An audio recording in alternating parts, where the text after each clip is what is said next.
This is Business, Equity, and Opportunities.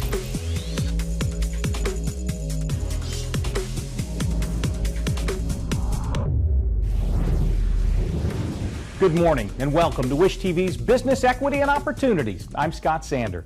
Every Sunday morning at 10, we focus on the business community, specifically the entrepreneurs and small business owners who are creating jobs, growing the local economy, supporting their neighbors, and giving back to their communities. We're here to provide valuable information to help you get started or offer resources that develop the skills to better operate a business you have.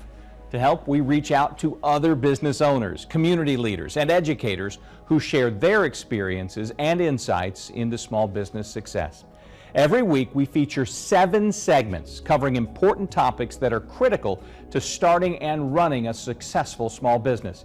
You can watch the show every week here or catch the live stream on wishtv.com. You can also access all of our content and share it on demand anytime at beoshow.com. Visit that site often for updates, resources, new segments. Also, sign up for our new newsletter, which is updated every Tuesday. Coming up today on Business, Equity, and Opportunities, we get marketing and public relations tips directly related to small businesses in running your business day to day.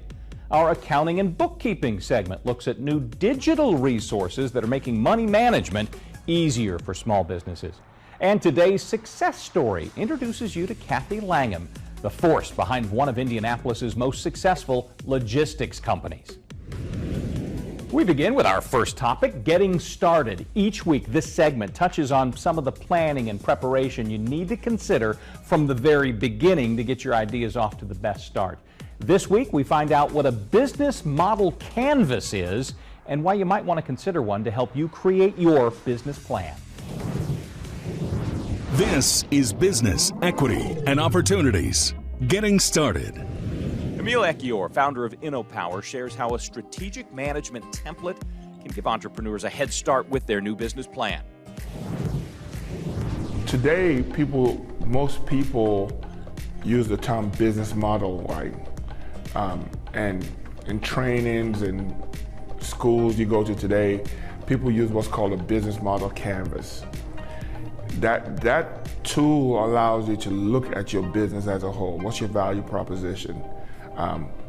What makes you unique, right? Who's your customer? How do I reach my customer? What mediums am I going to use to reach my customer? What does my customer want? How much are they willing to pay, right? The front end of all of that is so important to a business, right?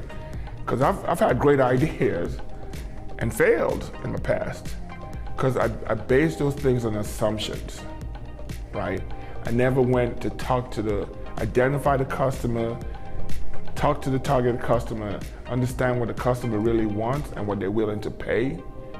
So without all of those, it's pretty hard to get investment dollars because people invest in you to make money back. They don't just give money away.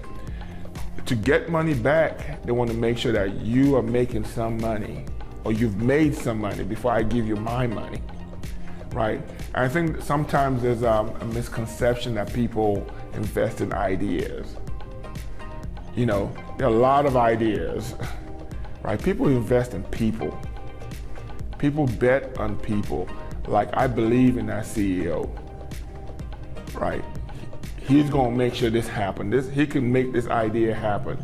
He has the team around him to make this idea happen. The grit, the desire, and he has a great idea.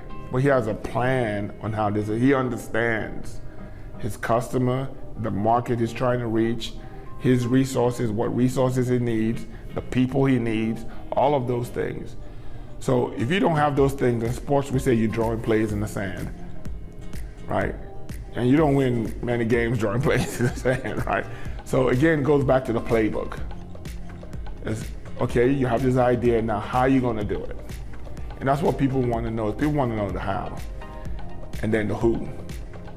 So the need for a business plan, a business model, is so important, right? Because that's the first thing you wanna know when you sit down with people. Have they thought through this? And if I need money from a bank or from an investor, from my family, right? I want to know that you spent some time thinking through this and you could pay me back. And the only way you're going to pay me back is when you make money. So everybody goes into business to make money, period. I tell people this all the time. Nobody goes into business to pay back loans.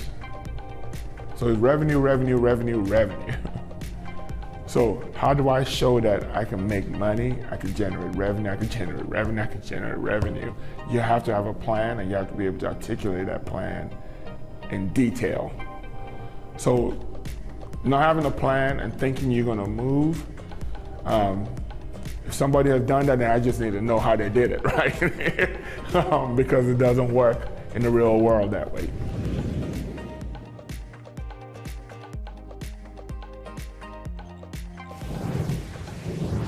When we come back, we have insights on angel investors and what you need to know about their expectations. That's in our Access to Capital segment. Then later, we find out how innovations in digital technology are having a positive effect on small businesses.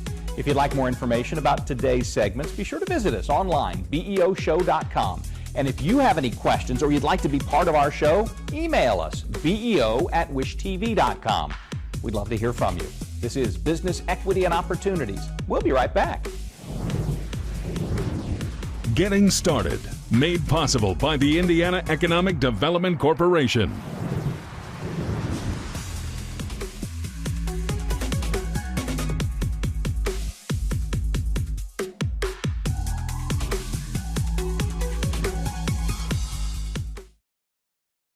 This is Business, Equity, and Opportunities.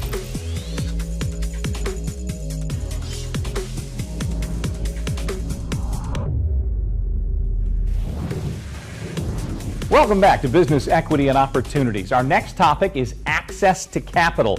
That is how easy or how hard it may be to raise the monetary resources you need to make a dream a reality.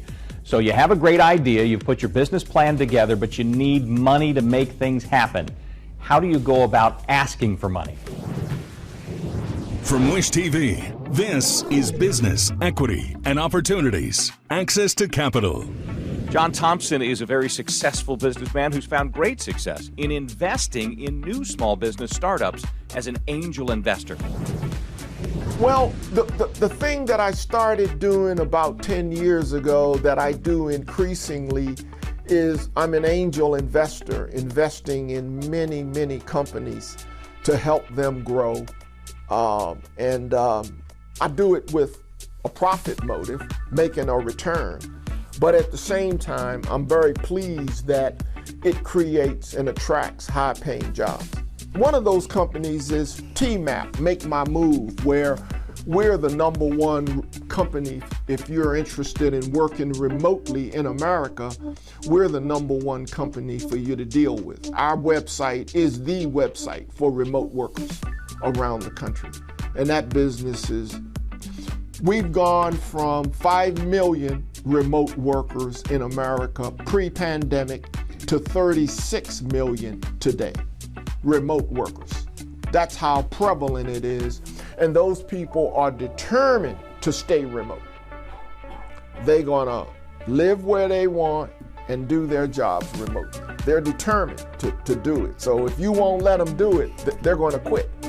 And so we do that both offensively and defensively. We work with companies so that their remote workers, maybe they're working remote, but they stay right here in Indiana. They don't leave the state. And then in other cases, we're working with communities to attract remote workers. That's a hot area, but it's also good for the state. Remote workers tend to make their high-paying jobs, very high-paying. And when you attract a remote worker, you're attracting, it's very unique, two things, a worker and a job, because they're bringing a job that didn't exist in this state. And the state benefits. We get the income tax from that job. They move here and pay property tax, sales tax. They eat in the restaurants, shop in the stores, and you name it. And so they bring a lot of revenue. And we've attracted a lot of remote workers working with communities. And folks will say, well, you know, who want to live in a rural community? We've shocked people. We'll put ads in. for someone to move to Greensburg, we got 2,000 applications. Now, Greensburg's paying an incentive, and Greensburg created content on our website. They created an idea. One couple became grandparents. They said, we're your local grandparents. So not just they'll babysit, but they'll go to the softball games and the baseball games. They'll go to the dance recital with you. So you're cheering for your daughter because her grandparents live in, who knows, New York City is where her grandparents are. So they can't be at all of those things. I mean, it's just free meal once a month. A lot of things to acclimate people to the community. And then we put all of that content on our website. It's the #1 remote worker website in the country.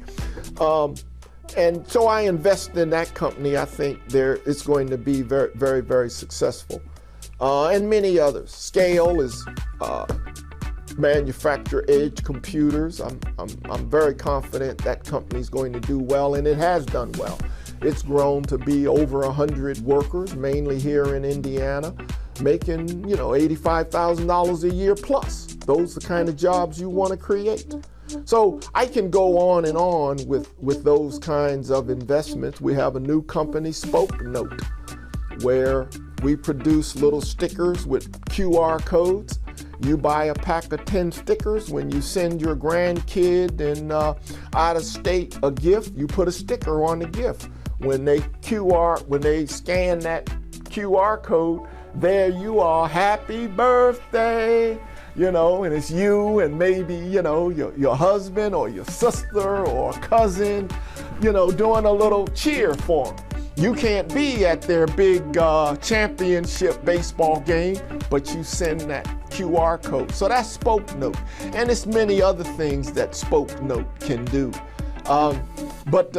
But that's kind of the next chapter for me, investing in those kind of companies with a preference for Indiana-based businesses. I think it's twofold. One, I can help our state, but two, I can get a return doing it.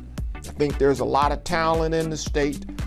We have one company here in the state, MetaCX. They're creating an entire new ERP system. So for a company to operate that creates equal value between multiple, so not just the customer and the vendor, but other relationships. And you're creating value differently and better than you have in the past. And so that's MetaCX, and those guys were some of the founders of ExactTarget. And so the beauty of it is many of these entrepreneurs stick around town and reinvest in new opportunities. And that's phenomenal.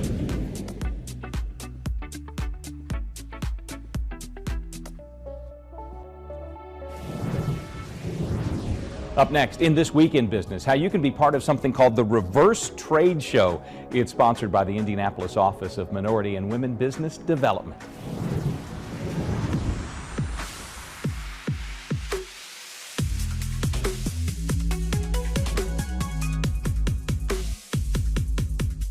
This is Business, Equity, and Opportunities.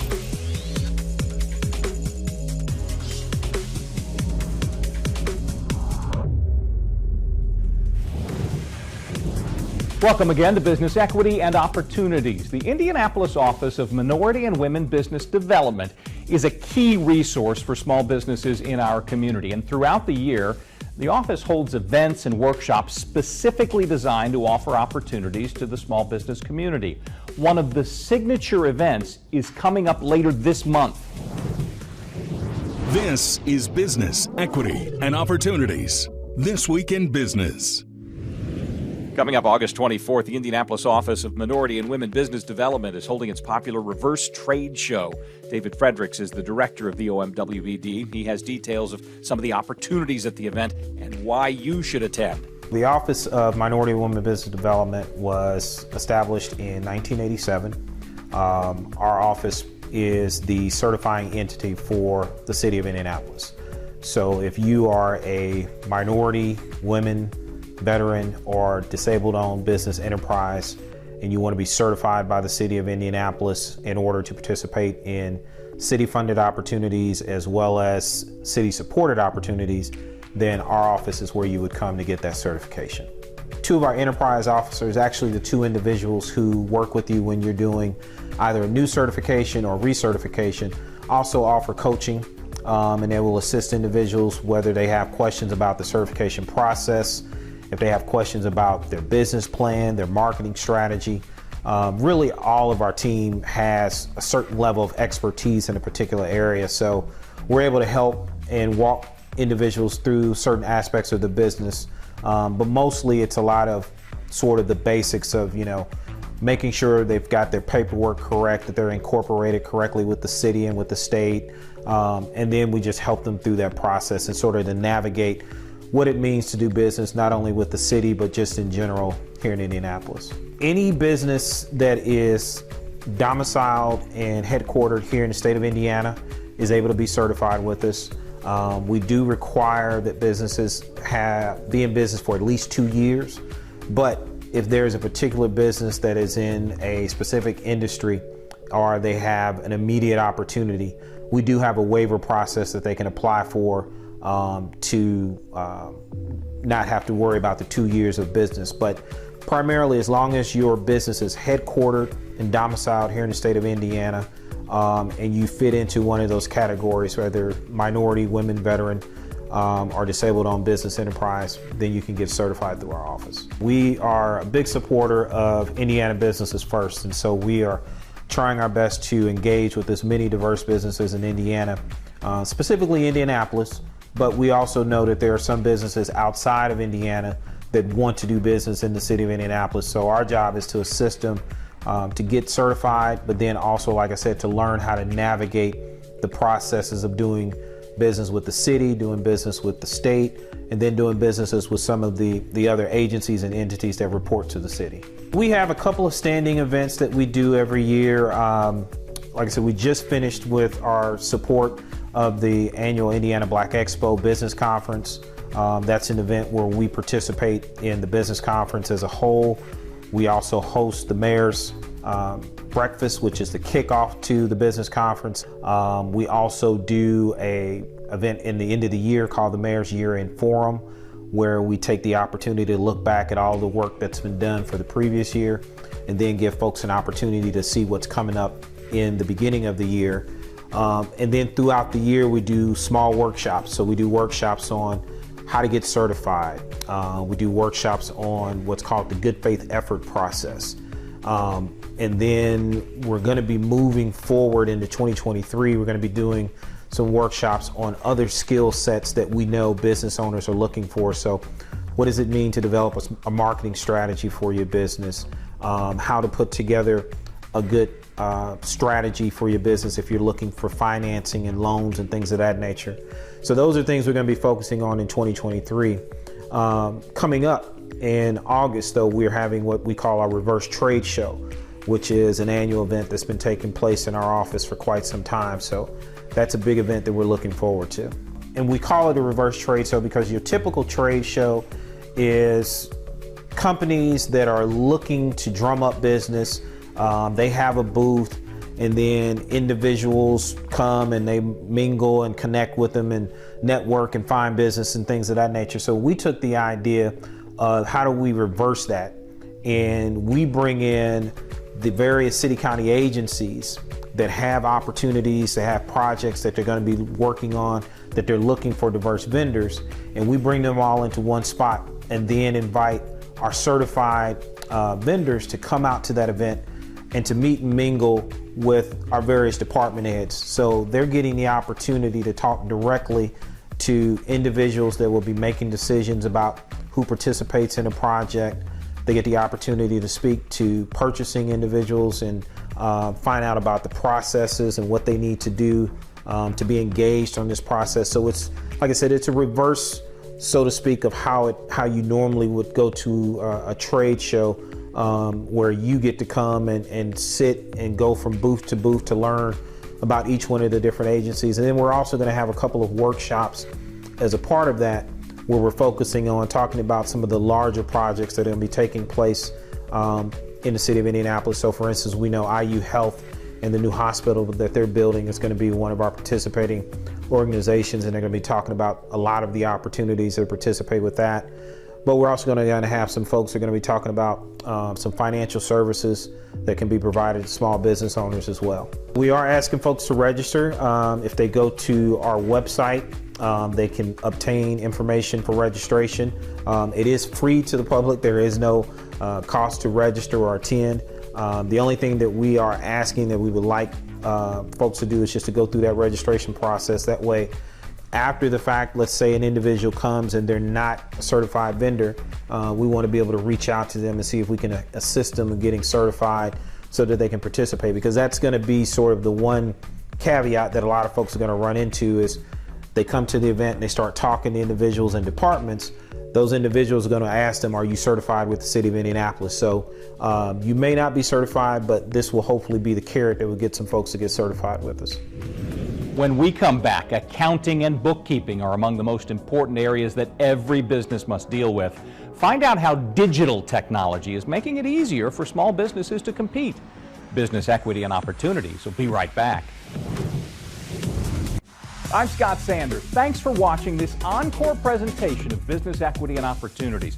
We hope you've learned some tips that'll help you start or grow your own business. If you'd like to catch up on past episodes or segments, watch us here every weekday or visit us at beoshow.com. And don't forget, new episodes of Business Equity and Opportunities air every Sunday morning on Wish TV, or you can stream it live at wishtv.com. Fuel your entrepreneurial spirit. Watch Business Equity and Opportunities from Wish TV. This is Business, Equity, and Opportunities.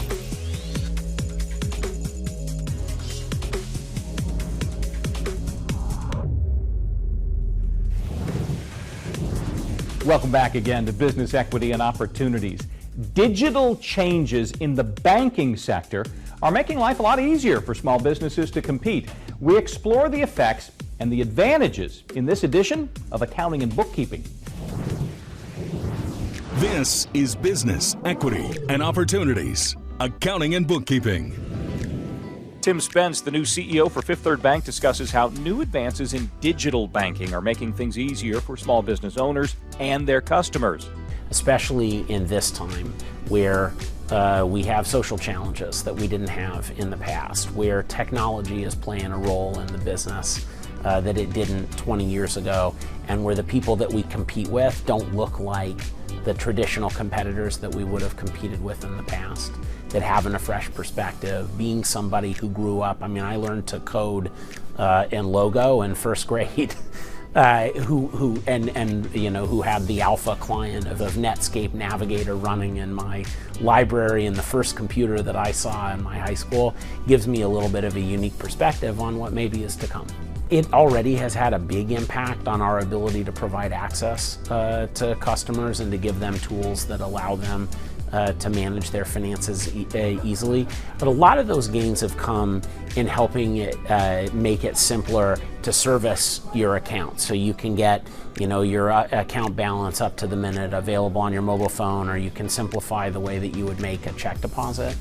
I think in the future in the business, the tech development really is going to be focused on providing our customers with software that actually allows them to live better, right? Tools that actually help you to set your savings plan, and that algorithms that run in the background that move small amounts of money on your behalf into your savings accounts to help you set up the plan in order to achieve it. And then to help you personalize those sorts of goals, so that when you see a t-shirt that you might otherwise want to buy on Instagram, the thought process in your mind is not, hey, it's an extra $1 out of my checking account, but rather, this is my child's birthday fund. Do I want to be a good dad and keep the money in the birthday fund, or do I want to be a bad dad and get that t-shirt that I saw on Instagram? I think technology is really going to flatten the scale curve and in particular take a lot of the hassle out of starting your business. There are things we don't have the ability to control, like government. You think about the impact that digital could have on the licensing process or the permits and the approvals process. I think there's lots of opportunity for innovation in government there.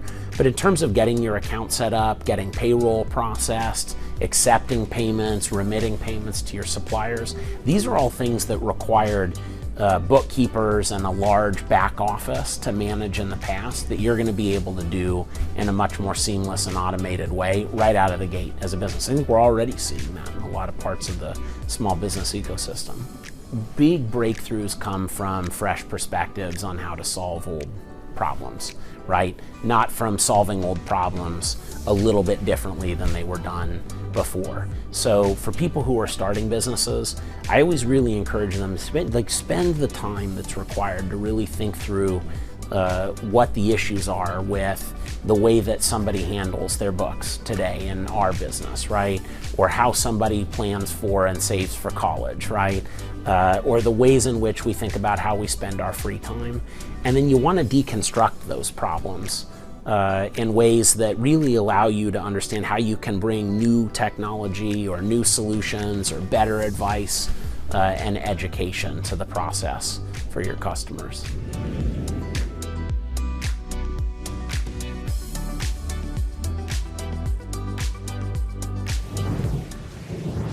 If you'd like to know more about this segment or from any of our episodes, visit our website, beoshow.com. There you'll find resources to help you create your own successful small business. And be sure to sign up for the BEO newsletter. Still to come on Business Equity and Opportunities, we look at marketing and public relations. That's coming up in Running Your Business Day to Day. Business Equity and Opportunities. We'll be right back.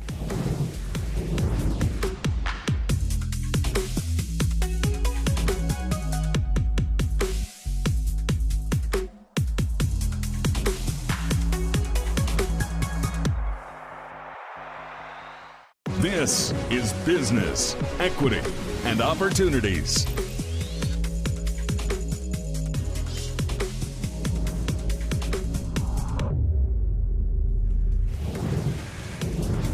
Welcome back to Business Equity and Opportunities. This week on Running Your Business Day to Day, we get advice about marketing your small business. This is Business, Equity, and Opportunities. Running your business day to day. Part of creating a successful business is knowing how to reach your customers. Ashley Scott, the founder of Cerulean Consulting Group, has some tips specifically for small business owners in this segment of Running Your Business Day to Day. When you're first starting your business, I tell people, do not be afraid to invest in your brand and your marketing. That is the backbone of who you are. It's all about how you show up to the world and are consistently introducing yourself over and over again. Folks make quick decisions about whether or not they want to purchase your product or your service, so you want to make sure that every touch point, from your website to your social media to the interaction that they have with you in the first consultation, or even if they're just looking at your product on a shelf, you want to make sure that that is consistent with the message that you hope to send. And at your core, that core meaning, that mission statement that you have, it should emanate through every touch point that you have with these individuals. When you created your product or service, it is my goal to help business owners uncover their commitment to community. So why did you create this product? Why are you providing this service? Is it to solve a problem? Is it to help someone overcome a challenge that they're having? Is it an opportunity to inspire them to take action? Or is it just to provide comfort or joy or beauty, right? If it's art, for example. We are in a digital age where it's really easy now for folks to discover new and exciting opportunities. So when you're building your brand and you're giving yourself the opportunity to design the look and feel and experience of your product, it's important that you invest in your marketing, invest in your branding, because that is the first time that someone is interacting with who you are and what you offer. When you're first getting started, or if you're an established brand, as you are growing, pay attention to your customer base. The easiest way to serve your customers is to get repeat customers. That's the fastest way for you to grow. And if they're happy, they're gonna tell other people that they're happy. So when you are exploring your customer base, you wanna take note of what what they like, what they don't like. You want to understand what problem you're solving for them. It may be different from the initial problem that you thought you were solving, and they might be purchasing your product or service for a completely different reason. So in our business, we really help people uncover what those key metrics are. We do market research, and we do customer profiles, and we do all sorts of focus groups and different things to help the company get a better understanding of how they are positioned in the marketplace. If you need to rebrand your business as a result of the research that you've done on your target audience, your customer base, it is not the end of the world. Do not be afraid. It is absolutely okay for you to start over or just pivot a bit and tweak your messaging.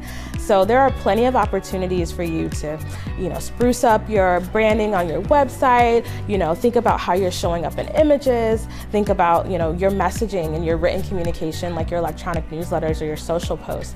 There are so many ways that you can grow your company without having to completely start from scratch. So absolutely, there's always room to improve. So don't put that pressure on yourself. It's okay. You're going to be okay.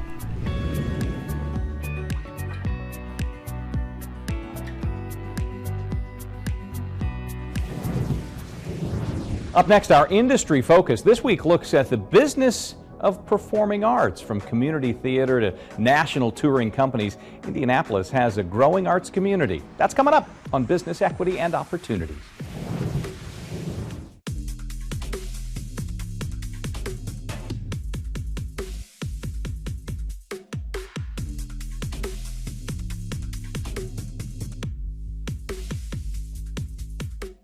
This is Business, Equity, and Opportunities.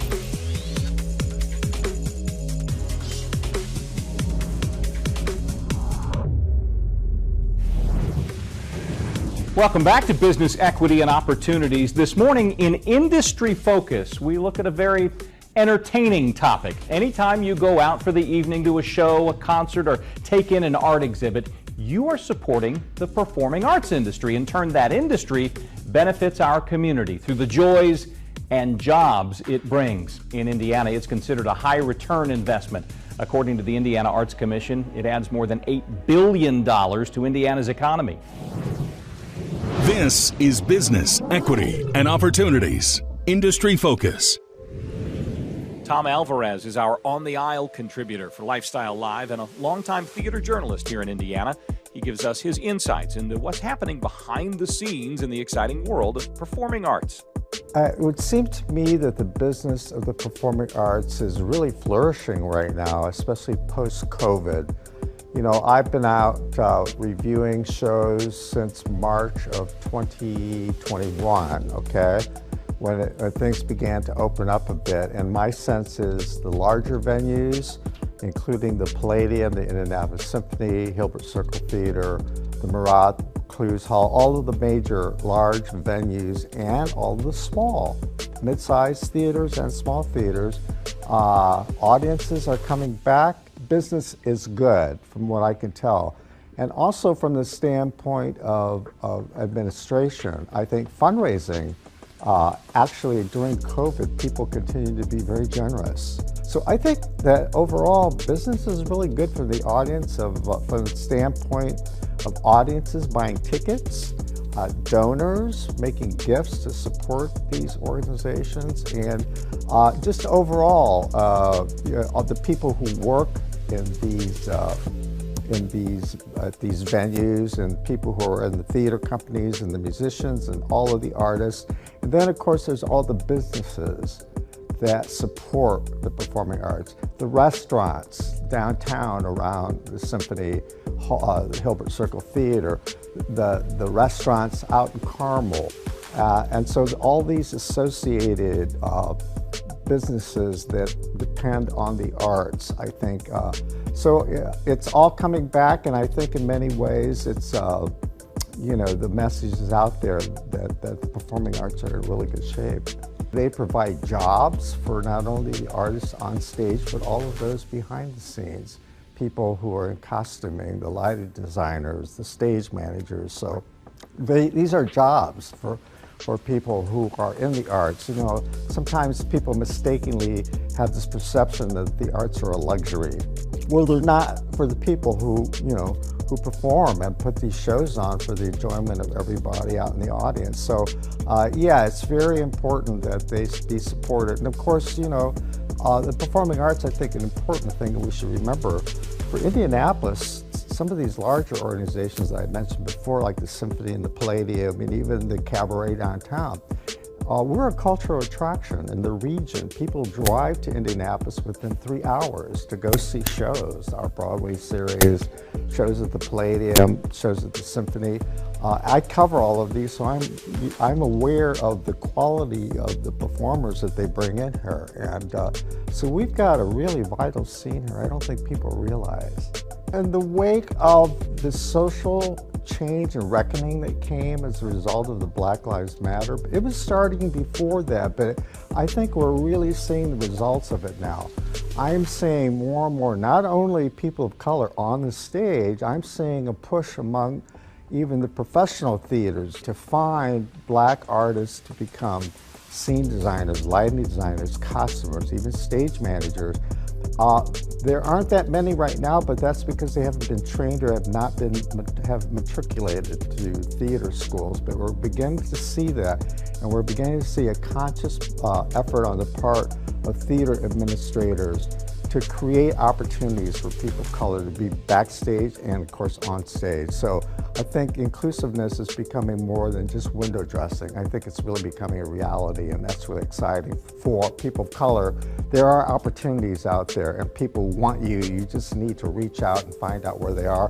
But those people also need to be proactive and say, well, I don't know where they are. Well, they're there. You have to find a way to discover them through your local theaters, your local high schools, colleges. There are young people who want to work in the arts. They just need a break or an opportunity to get their foot in the door. I see in the last couple of years, I have seen 3 or 4 small theaters go online. The only problem is it's very competitive, you know, there are only so many donors, it's only so many dollars and only so many foundations, but it's not impossible. And I think the smaller theaters, you know, it's often tough for them to compete, but theaters come and go because that's kind of the natural process. But we have a really exciting landscape of the arts, big and small. So, and the smaller theaters are really doing a really good work, and there are a couple that are run by women, which I think really speaks to the movement that's going on. So we are a 501c3 nonprofit, and so we work a lot with organizations and foundations to receive grants and funding that way. We also are fortunate to have a lot of individual support as well in the community. And so with those resources, we're able to cover all our costs, we're able to pay our artists and function at a professional level. We are also able to maintain our space. That is one thing too, thinking of these past couple of years where we haven't been able to offer as much programming, which is a revenue source for us as well, with tickets and our small enrollment fees for our students and things like that. So one thing that's really been beneficial as well and has been great to see is such a great push in the city, especially from the Arts Council of Indianapolis, to support local organizations. We benefited from the payroll protection program, from a shuttered venues operators grant, from a restart and resilience grant from the Arts Council of Indianapolis, and just all these great resources, which really shows how Indianapolis and really our country, if you think about the CARES Act funding that we received, really value the arts and show an understanding for how important it is to create and to be able to share our stories. I think what sets us apart really is our mission and our focus on inclusion and access and equity and diversity, and really allowing our artists in our community and our community members to be the authority on their own story in our space and to really have ownership of what we do. We opened our building back in 2019, and our handprints are everywhere. We had volunteer days where folks came and installed the seats you see here. They were hand painting some of the details on the walls with our conduit and things like that. And it is such a cozy space, is something we so often hear from our audiences. And it's also so great to see that in our education programs as well with our youth. They often will have notes and ideas floating around when our classes aren't in session, and they're all so comfortable here and feel so at home. And I think there's a lot of value in that, and I think that is really what theater is all about, is bringing people together and collaborating. I think the future looks pretty bright right now. There are a lot of smaller groups that are starting up. There's a lot of energy with how things have been reopening after the pandemic, both on the business side of things and also on the creative side of things. Everyone's really excited to get back to work and to be reunited again, creating with our community. And I'm really excited to see what blossoms out of these next couple of years for these younger companies that are starting up that we are happy to support as guest companies in our space, and also just some of the younger creatives that are really starting to make their mark in the city as well, because I think there are going to be some really awesome stories to be told.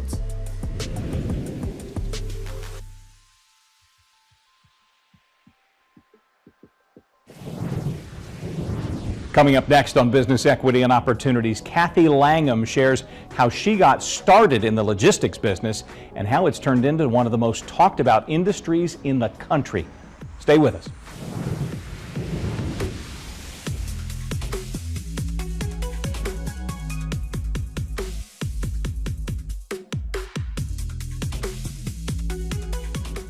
This is Business, Equity, and Opportunities.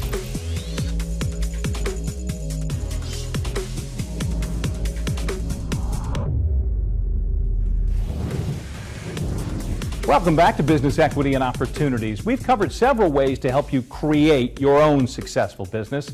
In our success story, we look for inspiration from one of our community's most successful business owners. This is Business, Equity, and Opportunities Success Story. Each week, one of our contributors shares the path that led them to the successes they have today. This week, Cathy Langham, President and CEO of Langham Logistics, shares how it all started and how she continues to succeed. Well, I was a Cali School grad with a marketing major and a merchandising minor. And after school, I thought that was a perfect fit, so I ended up in trucking. The more I interviewed in marketing and merchandising, the less I wanted to work in retail and work nights and weekends. So I cast a bit of a wider net and ultimately took a job with a less than truckload common carrier. So I did that for a few years, left there, went to another trucking company who asked me to really open a new concept in trucking, franchising. So it was a new concept in local terminal or local operation management. So I opened their first franchise. I was 25 and single and nothing to lose, so I opened their franchise, and then a year later opened an air freight forwarding franchise, sold both those, and then opened this company. So it was just sort of a evolution. I kept saying yes and to new opportunities, and then blink of an eye, this company's over 30 years old now. A lot of people ask the question, you know, a woman in a man's world, and what was it like, and were there a lot of challenges? And I've got to say yes, I was in trucking, so I was an anomaly compared to a lot of my co-workers and the people I worked with. But growing a small business, whether it's trucking or any business, I don't care if you're white, black, yellow, male, female, you have the same challenges. You know, you're worried about meeting payroll and finding banking relationships and finding customers and providing the right level of service and all that. So I wouldn't say it was different for me. It was the same, but it's always difficult. It's always a lot of hard work. I love the fact that people know what logistics means. I think as one outcome of COVID, a lot of people understand supply chain and logistics more than ever, and now it's a sexy thing to go in. You know, before no one knew what it was and it didn't seem that appealing. Now we have a lot more interest, and so that has attracted a lot of different sorts of potential employees, and it's just elevated the importance of supply chain. So I would say in the last couple of years, logistics has become a household word, and it continues to evolve and have tons of opportunity for entrepreneurs, for employees, and for our customers. Future planning is still critical for us. I think we still have to stay nimble and flexible and thoughtful and really on top of all the latest information that's going on. We have plans. We have a 5-year plan, we have a 2-year plan, we've got this year's plan. And having said that, we've got to be nimble and ready to pivot if something changes. So we still do it. A couple of the biggest things that a new entrepreneur needs to think about is, number one, having the right people around them. So whether that's an employee or a mentor or a customer, really to be thoughtful about who can I learn the most from, or who can be most accretive to what I'm trying to do. So that is big. Tenacity is big. Don't, forget about sleeping at night, because you're working day and night, and just continuing to build strong relationships, whether it's bankers, whether it's, for me, truckers, whether it's customers, whether it's employees. Build strong relationships, be thoughtful, keep your eyes open, be willing to learn. Don't think you've got all the answers. Just bring people into your life that can really help you. And you'll be fine. Keep working.